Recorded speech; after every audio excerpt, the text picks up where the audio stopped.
Good evening and welcome to the Melrose High School Open House. I'm Jason Merrill, the principal of Melrose High School. This is my 5th year as principal of MHS.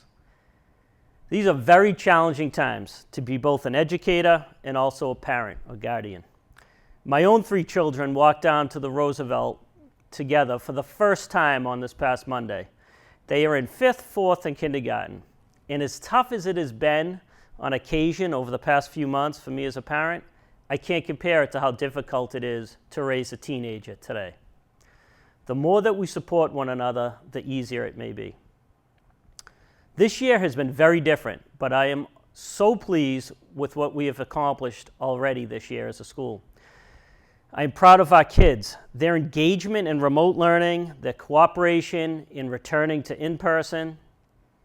I am also proud to be a member of our staff now more than ever. Our teachers built a solid foundation to the year through their planning and preparation, anchored in personalized learning, and then created as great of an experience as possible during the first month of school. And now we are almost 2 weeks into transitioning to being in person with hybrid students, where teachers have ultimately seamlessly shifted gears into in-person learning while still connecting with students at home. Their dedication to their profession is unmatched, and they have been so happy to see our students over the past 2 weeks. As we return to our building, I am confident that we have a safe plan for students and staff, but it's going to take the continued cooperation of our students to sustain in-person learning. Our MDLA students are currently continuing in full remote. When in school, we are asking students to remain 6 feet apart and wear masks. All desks have been set up to be 6 feet apart. Most students are eating outdoors while the weather works with us, and students are taking mask breaks, usually going outdoors or in the lobbies. Hand washing stations and hand sanitizer stations have been added throughout the school and at all doorways. The entire building is being cleaned each night. It is important to fully understand that everything counts right now. Everything is being graded. In-person work, at-home work, and the asynchronous work assigned every afternoon.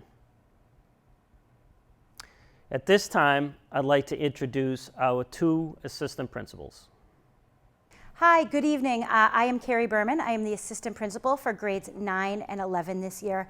As everybody has said already tonight, it's so great to see your students, whether it's virtually or in person, and we look forward to a great year. Again, please contact me with any questions that you may have. Hey, Brian Corrigan here. I'm the assistant principal for both grades 10 and 12. Welcome to Open House. It's been wonderful seeing your children in person the last couple of weeks, and feel free to reach out if you have any questions. What has always been important to us still remains important. Treating people with kindness, creating a supportive environment, and cultivating empathy, acceptance, and appreciation are important to our school and primary to me as the educational leader of this building. Our students' success will not depend on their transcript alone, but on their ability to communicate effectively, collaborate inclusively, and build and sustain relationships. Be kind, appreciate others, value yourself, take advantage of opportunities to make a difference, and be a good neighbor. Tonight's open house schedule is going to work virtually, as you all know. Starting at 6:45, you'll go to A block. If it's an every other day class, it's the class that meets on Monday. At 7, you'll go to B block, which is the Monday class. At 7:15, C block, which is the Monday class. At 7:30, D block, which is the Tuesday class. 7:45, E block, which is Tuesday. 8 o'clock, F block, which is Tuesday. And at 8:15, you'll finish with G block, which is the class that meets on Wednesday. On our site, you'll see a link for every teacher. That is the link you access to meet with them virtually tonight. As always, I promise to treat your children the same way I want my own children treated at school. Thanks for partnering with us. It's going to take our entire village this year. Keep faith and stay safe. Thank you, and keep each other well.